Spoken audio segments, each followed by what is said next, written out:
1, 2, 3, 4, 5, dan 6. Total ada 6 mikrofon dari Sony. Satu ini udah pernah gue bahas secara full dan gue udah coba. Ini bagus banget ya, ECM M1. Dan sisanya ini 5 belum pernah gue cobain sama sekali. Jadi di video ini kita akan unboxing, terus kita akan quick review, kita akan tes, dan gue akan cobain kasih pendapat tentang 6 mikrofon ini setelah gue dengerin di editing videonya nanti. Jadi kita akan mulai, langsung aja masuk ke videonya. Tech Manis, teknologi masa kini. Halo semuanya, gue Okto, balik lagi channel Tech Manis. Jadi kita akan mulai dulu dari si ECM M1 yang udah gue mounting di sini ya. Ini sebetulnya udah pernah gue review, kalian bisa cek lengkapnya di review Tech Manis soal ECM M1. Jujur ini mikrofon bagus banget, udah compact, ukurannya kecil, gampang dibawa kemana-mana, terus suara juga bagus, kita nggak perlu repot-repot ngesing juga. Ini cable free juga, jadi untuk kamera Sony kalian udah support Misu, tentunya ini akan kepake banget. Polar patternnya banyak, kalian bisa ubah aja sesuai dengan kebutuhan kalian. Gue udah bahas full, dan sekarang ini gue pakai yang super cardioid, jadi yang paling atas. Nah ini untuk ECM B10 mirip banget sama ECM M1, yang kalau misalnya kita lihat tuh bedanya ada di posisi kapsul mikrofonnya. Ini yang B10 itu memanjang, sementara kalau di M1 dia kayak layang-layang ya. Sony ngeklaim dengan posisi kayak M1 ini dia bisa optimal untuk berbagai kondisi polar pattern, makanya polar patternnya si ECM M1 ini lebih banyak dan itu bisa optimal dibanding dengan si B10 ini. Dia cuma ada 3 polar pattern aja, yaitu super cardioid, unidirectional, dan omnidirectional. Nah kita coba akan unboxing yang B10 ini kayak gimana. Ya, ini bukan unit baru ya, ini unit udah pernah review juga kayaknya. Jadi kita dapat pouch bag, terus kita dapat windshield di dalamnya. Ini sama sih ya, kayak si M1 juga dapat kayak ginian. Dan kita dapat si unitnya. Nggak ada kabel sama sekali karena memang dia sama-sama pakai Misu juga. Jadi ini udah bisa cable free. Kayak ginilah untuk bentuknya.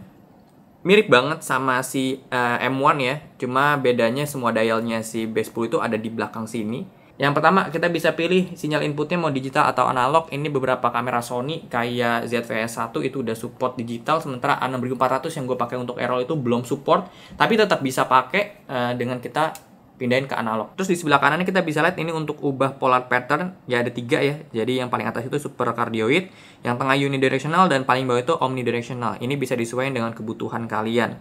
Kalau misalnya kalian mau sendiri aja direct ke depan, itu bisa pakai yang super cardioid kayak yang gue pakai di M1 sekarang. Mau lebih wide, misalnya ada 3 orang di depan yang pengen diwawancarain gitu ya, ya bisa pakai yang unidirectional.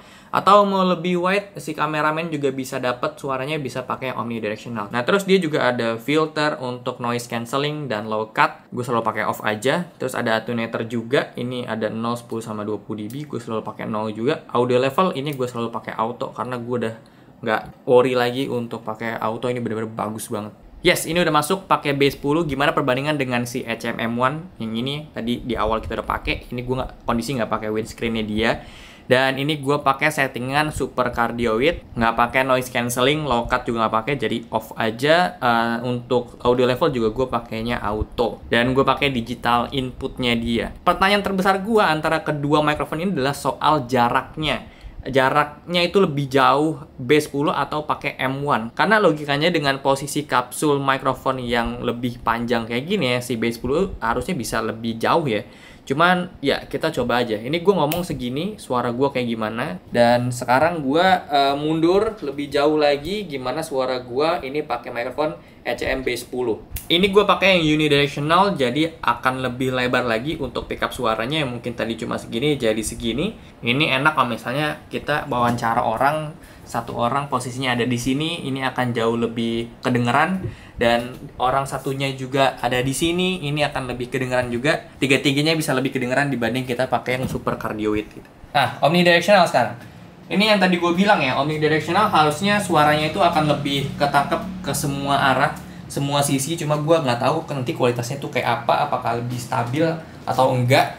Dan ini yang tadi gue bilang, kalau misalnya kita mau wawancara orang, terus yang kameramen juga tetap dapat ke input suaranya ke mikrofon, ya kita harus pakai yang omnidirectional. Ini kalau misalnya gue pakai yang super cardioid, ini nggak akan kedengeran ya suara gue. Jadi yang kedengeran itu cuma narasumber yang di depan kamera aja. Nah cuma minusnya yang tadi gue bilang, bandingin dengan M1, Kalau misalnya mau pakai kayak gitu, terus di kondisi ruangan atau di kondisi lingkungan yang rame, ini suara yang di samping kanan kiri itu akan kedengeran juga gitu. Nah, gue akan kasih unjuk, ini gue pakai super cardioid depan belakang. Dengan kondisi gue nyetel video ambience dari restoran gitu ya. Dan ini gue udah pakai yang super cardioid depan belakang, ini suara gue di belakang kamera. Jadi gimana Pak soal Pilpres 2024? Lanjut, ini masih tipikal mikrofon yang mirip dengan kedua yang tadi udah kita bahas, B10 dengan M1 ya. Ini adalah ECM G1 tapi ukurannya lebih compact, lebih simple, nggak ada fitur-fitur multipolar pattern, jadi ini patternnya satu aja, kayak ginilah bentuknya. Nah tapi bedanya G1 ini dia tuh ada jack output untuk kita bisa pakai di kamera yang mungkin nggak ada MISU-nya. Jadi kita bisa pakaiin jack 3,5 mm, lebih ramah lah dibanding dua mikrofon yang udah kita bahas tadi. Ini mungkin bisa lebih universal atau masuk ke device yang support dengan jack 3,5 mm untuk input suara juga pastinya bisa gitu. Nah ini yang bedain antara G1 dengan B10 dan ECM M1, kita dapat kabel jack 3,5 mm TRS. Jadi ini kita punya opsi untuk bisa pakai kabel atau mau kabel free juga kalau misalnya kalian itu punya kamera yang support dengan MISU. Dia nggak ada dial untuk kita bisa pilih apa segala macam gitu ya. Ya udah kayak gini aja. Dan anyway juga tadi kita udah lihat semuanya itu ada shock mount-nya. Cuma gue notice kok ini lebih goyang ya. Dan ini dia cuma ada super cardioid kayaknya dia.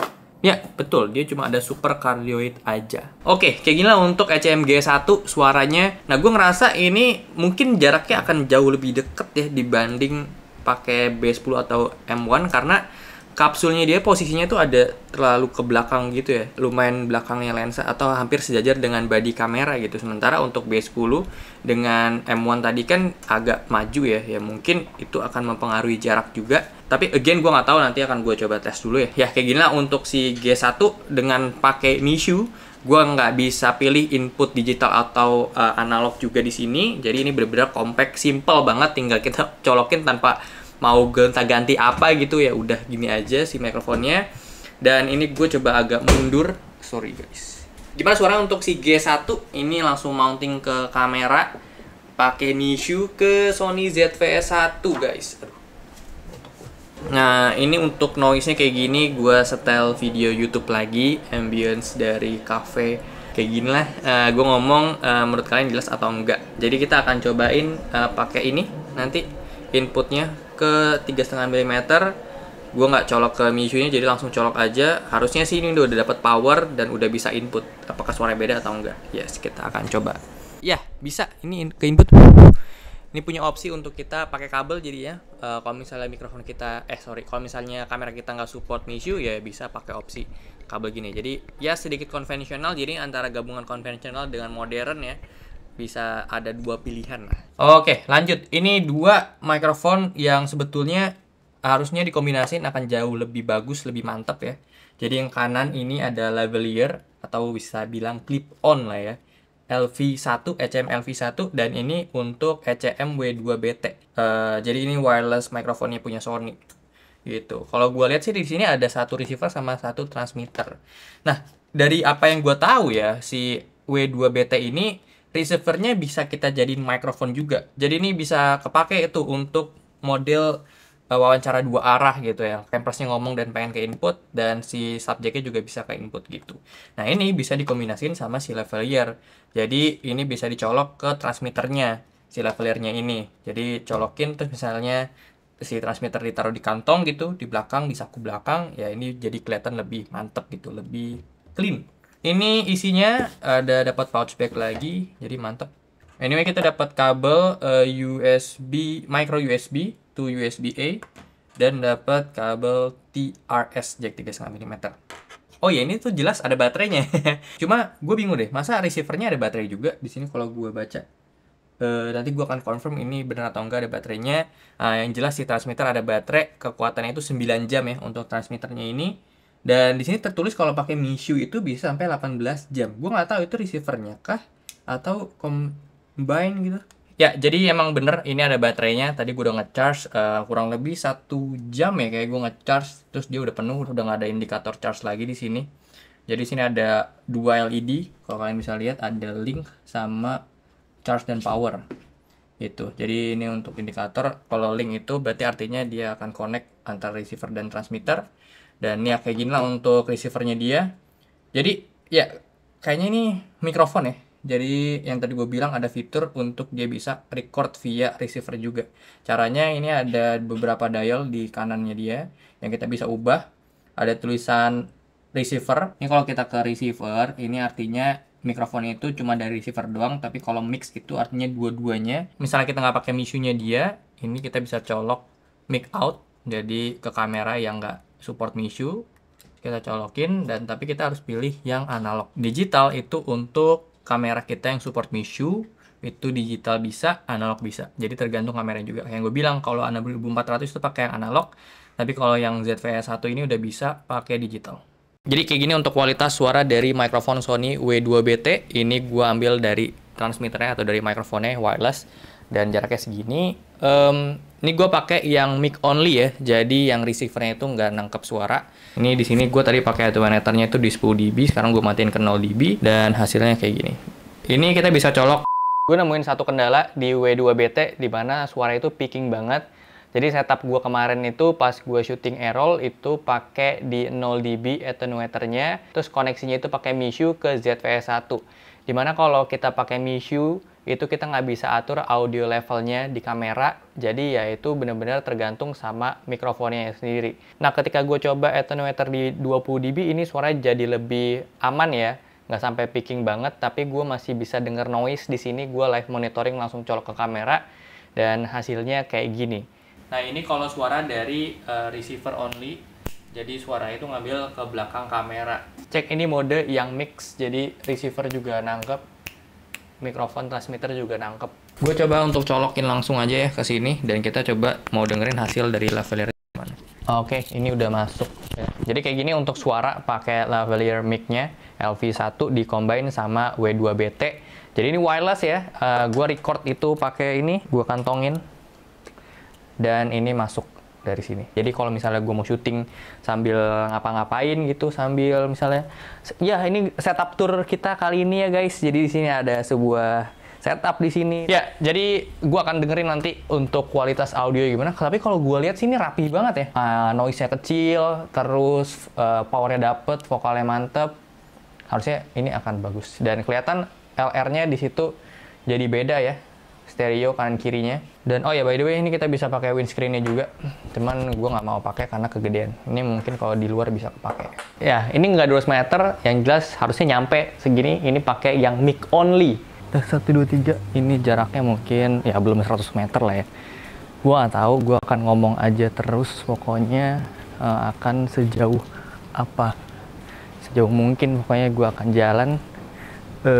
Ya ini kurang dari 200 meter. Tapi jalan depan tuh buntu guys. Jadi kita akan coba untuk ngetes si mikrofonnya. Dan suaranya hasilnya kayak gini. Gue agak worry untuk ninggalin kamera. Cuma ini masih kelihatan. Jadi harusnya masih aman pak. Oke, jadi ya kayak ginilah untuk kualitas suaranya. Oke, ini yang terakhir, ini sebenarnya set gitu. Jadi dalamnya itu ada paketan, jadi namanya XLR Adapter Kit. Jadi dalamnya kita juga udah dapat mikrofon shotgun-nya. Ini bener-bener bikin khususnya untuk audio di kamera kalian tuh lebih mantep banget ya. Ibaratnya ini tuh kayak DAC yang ada di PC kita, di setup kita, tapi dibawa secara portable gitu. Di paket mulanya kita dapat ini untuk extender gitu. Kalau misalnya kita pengen taruh ini di tripod atau ada extend rigging juga gitu, itu bisa kita taruh biar jangkauan shotgun-nya itu jadi lebih jauh. Terus kita dapat ini shotgun mic-nya punya Sony yang ECM XM1. Jadi kayak gini dia udah XLR ya. Dan di sini kita lihat kita bisa colok langsung ada 3 input. Input 1 dan 2 itu pakai combo XLR ya. Jadi ini kita bisa masukin 1/4 inch jack juga, dan ada input 3 juga di sini pakai jack 3,5 mm.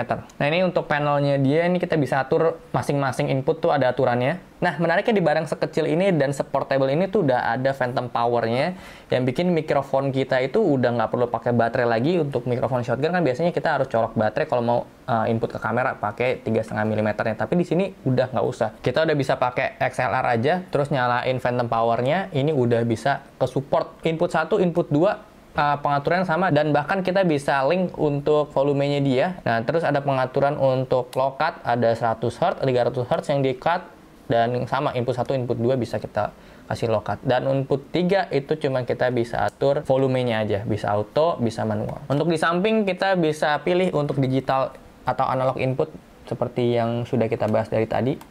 Dan untuk input select kita bisa ubah, ada input 3, input 1 doang, atau input 1, 2. Nah, untuk kita mounting caranya gini, ini kan udah ada mountingnya, mounting mikrofonnya. Ya, kita tinggal arahin ke depan, depannya berarti ini. Kayak gini, dan udah kita jepit aja. Nah, tinggal kita colokin. Ini gue pakai input 1 ya. Ini XLR by the way, gue colok XLR ke sini. Cek. Oke, ini udah masuk dari si K3M, cuma oke. Untuk yang input di channel 2-nya gue harus ubah dulu karena gue. Nah, oke, ini udah input 1 only. Nah, ini gue bisa lihat untuk audionya itu udah masuk ke sini semua. Tadi kalau misalnya kita pisah antara channel 2 sama 1, hasilnya itu jadi kanan kiri ya. Jadi bisa beda untuk suaranya, dan kita bisa pisah nanti untuk di editingnya jadi lebih gampang. Ya, jadi gue coba juga untuk masukin mikrofon XLR gue yang satunya ke sini. Jadi kita akan buktikan bahwa ini tuh memang beneran bisa 2 input dan dikasih 48 volt lagi. Oke, ini XLR gue punya. Jadi gue setup itu ada di sini ya dari tadi. Shotgun mic gue itu ada di atas nembak. Tadinya ini masuk ke DAC ke komputer gue. Sekarang gue akan pindah ke sini. Cek. Ini gue ubah untuk inputnya. Ke yes. Cek 1 2 3. Yo. Beneran udah langsung bisa dong. Ini udah masuk ya untuk setupnya. Jadi satu mikrofon gue di sini. Ini di input 2, ini input 1. Sama-sama shotgun dan pakai XLR juga. Ini bener-bener kayak, iya bener gampang banget ya. Ini kabelnya melintang sih bang. Jadi gue mikir untuk setup kayak gini gue nggak harus ke DAC PC ya. Jadi gue bisa langsung ke Errol pakein ini dan udah langsung nge-sync gitu audionya. Semantap itu. Jadi tadinya itu kan mikrofon gue ini nyoloknya ke DAC yang situ ya. Makanya ada Audacity ngerekam, tapi di sini udah gue colokin XLR-nya langsung ke kamera. Jadi itu langsung nge-sync ya di sana audionya. Ya, udah semua gue tes mikrofon dari Sony, ada 6 totalnya. Gue akan masukin ke PC dulu, terus gue dengerin kayak suaranya, terus habis itu gue akan kasih pendapat gue. Jadi ini adalah konklusi dari videonya setelah gue udah dengerin semua dari mikrofon Sony yang udah kita bahas ini. Jadi kita mulai dari yang ECM M1 sama ECM B10 dulu. Jadi untuk suaranya, khususnya dari Super Cardioid, mereka ini mirip banget. B10 itu udah bagus untuk Super Cardioid, dan ECM1 ini lebih bagus lagi. Yang gue sayangin dari B10 ini ada di 2 polar pattern lainnya, yaitu unidirectional sama omnidirectionalnya dia, karena gue ngerasa kayak ini kurang maksimal aja gitu untuk kualitasnya. Lanjut untuk di G1, gue lebih suka ketika ini koneksinya pakai wired aja, bukan pakai MISU, karena ternyata setelah gue temuin MISU itu nggak bisa diatur audio levelnya, jadi auto aja gitu. Nah sementara ketika ini pakai auto, suaranya ada ngepick banyak banget ketika kita pakai G1. Jadi gue lebih suka G1 itu kita pakein wired aja, karena kita bisa atur audio level di kamera. Beda hal dengan B10 sama ECM M1, walaupun dia pakai MISU, tapi kita bisa atur di mikrofonnya ya. Jadi dari ketiga mikrofon ini menurut gue, kalau misalnya kalian emang pengen budget sekalian ya mending di G1, dan kalau misalnya emang pengen bagus sekalian di M1. Gue kurang rekomendasiin di B10 karena kayak tanggung aja gitu positioningnya. Lanjut kita ke ECM W2BT. Ini mikrofon wireless yang tadi udah kita tes, cuma gue nemuin beberapa kendala di sini ya.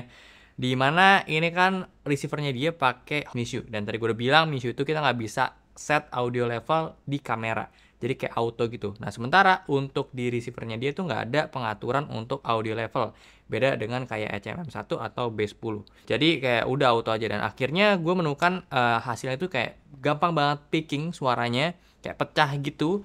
Dan gue udah coba atur pakai attenuator di 20 dB pun ketolong sih, cuman tetap aja hasilnya kayak kurang maksimal ya menurut gua. Terus gua combine sama LV1 ini jadi lumayan banget ya. Jadi ini cukup menolong si LV1 dibanding pakai built-in microphone dari si W2BT ini ya.